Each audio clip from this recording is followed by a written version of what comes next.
You're listening to Collective Practice, a podcast for mental health entrepreneurs who dare to dream, create, and grow your business. I'm Lauren Spalding, marriage and family therapist and business consultant. I'm on a mission to create abundant success for those in the helping profession who strive to tear down barriers around mental wellness and create healing opportunities for all. Thank you so much for joining me in today's episode. Let's jump right in.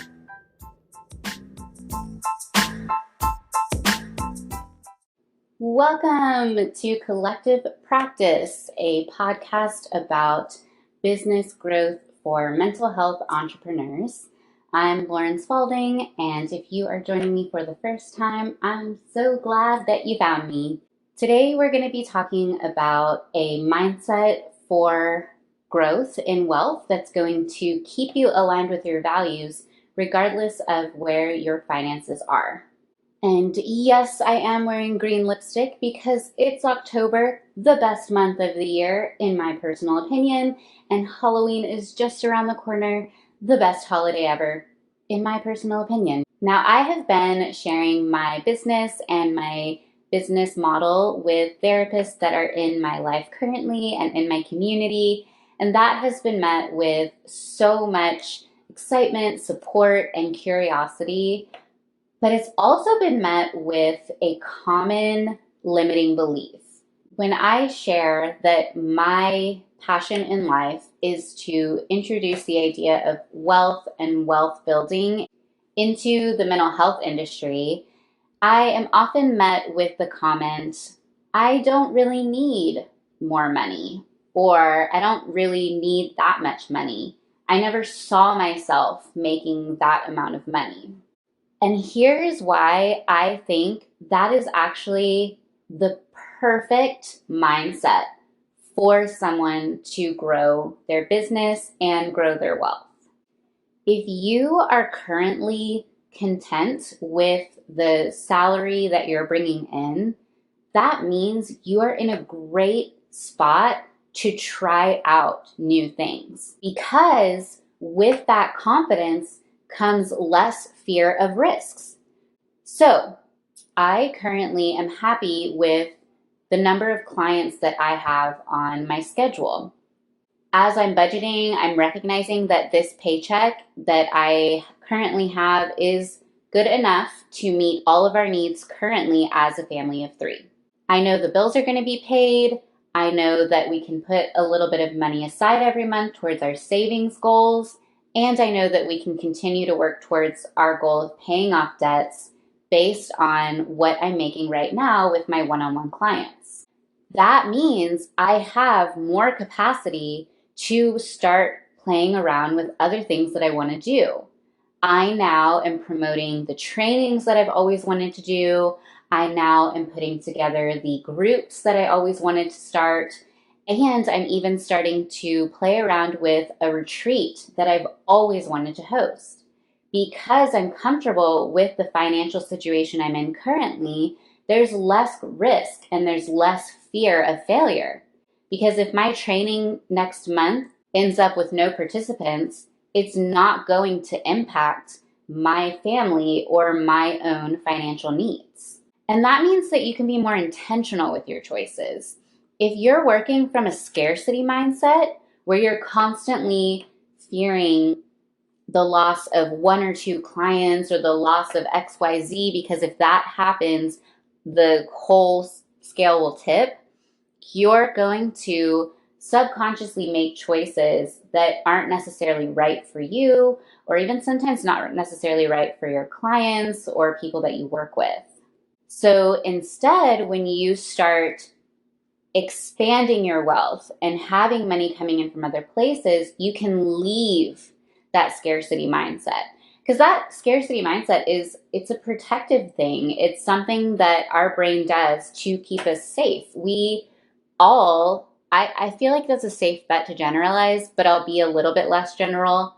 Most of us have a fear of losing everything because we have a certain belief or idea of money. And I don't think that's bad. I think that's a good motivator for us to stay mindful of our money, to be diligent on creating opportunities for us to not only survive, but thrive. But when we are stuck in a scarcity mindset, even when we're at a point of thriving, we have the potential to always still be thinking we're surviving. When we can acknowledge that we're comfortable where we're at, in that we are making enough money to make ends meet and maybe a little bit more, we can start to let go of that scarcity mindset and move into a mindset of abundance. And these choices that you're making can not only just be more intentional, but they can always stay aligned with your values. As I said in the last episode, I hope to one day be a supervisor. One thing that I want to be able to offer as a supervisor is a lower hurdle for my associates and interns to jump in order to have a successful career. And for me, a part of that means having lower rates compared to other supervisors. I know that for that to be possible in 3 to 4 years, I can't remember where I'm at, but I know for that to be possible, I need to not have any way of relying on my associates or interns to put food on my table. So by creating more abundance in my personal professional career, I know that for future goals, I can make choices that feel aligned with my values. And let's expand on that even more. There is this idea in our industry that to make the money you want, you kind of have to go into private practice. That feels sometimes like the only option. Like you have to go down this particular path so that you can make the most per hour from your clients, because you can control your overhead, you can control your rates, you have no one to answer to. The problem with that being the one of the only answers, if not the only answer, to being a wealthy therapist is that means you have to isolate. Yeah, you can go to consultation, and you should, or you could attend get-togethers or meetings or join organizations to try and remove some of that feeling of isolation. But the reality of so many therapists going into private practice is that we're all isolating day to day. Whereas if you have an abundance mindset of wealth and you can get to a point where you can invest in a different type of space, you can be in community more. You can create communities by creating group practices or co-working spaces, or even going in on a space with friends where you all have your individual practices, but you're all in that same place and creating community.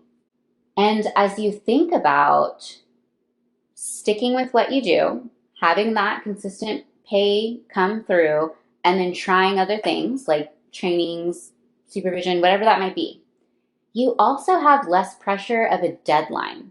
Because again, you're not in that scarcity mindset. You're not worried that next month you're not going to make enough money. And that's something that I really love about our industry, and that I think more of us should take advantage of, is that when we think about adding more services to what we do, we can expand on what we do versus other fields where a lot of times someone has to quit their job and stop what they're doing to then try something else within that field, and then that can feel like starting over. Now, the last benefit to having a mindset of abundance versus scarcity is that you won't be feeling that pressure to keep up with capitalist culture.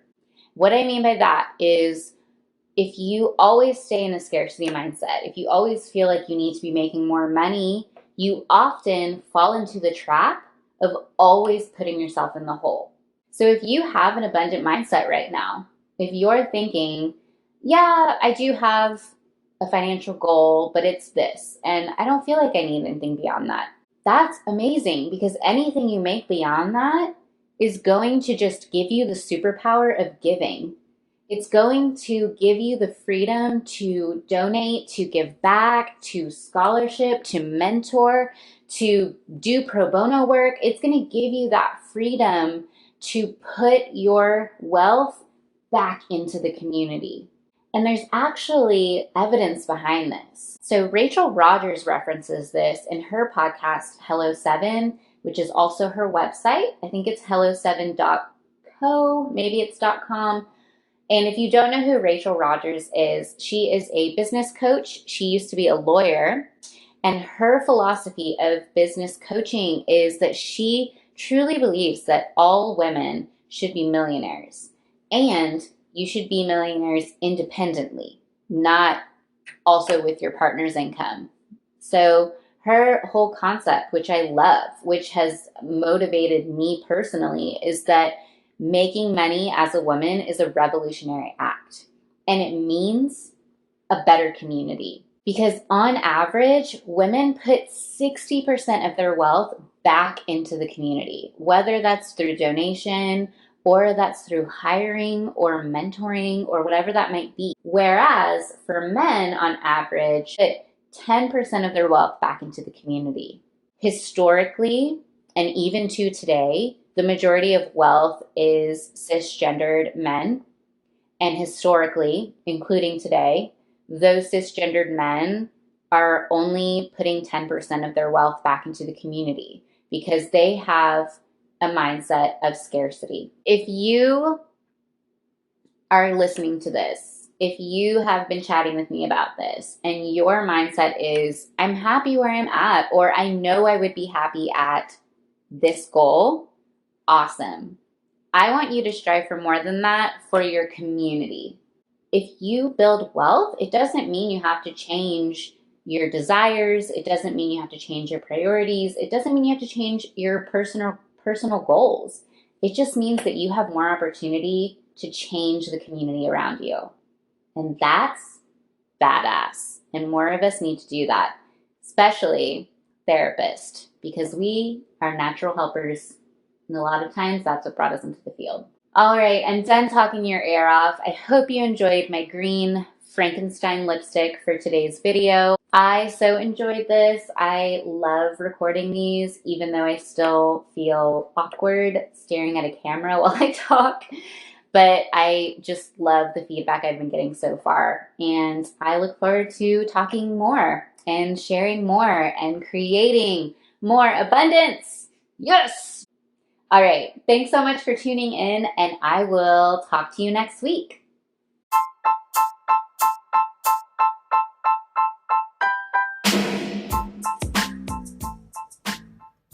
As we wind down from this episode, take a moment to reflect on your key takeaways.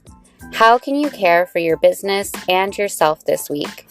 Don't forget, you are awesome and worthy of a hugely successful career. I hope to help you and support you along the way.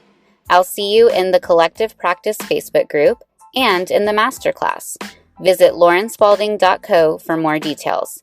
Talk to you soon, friend.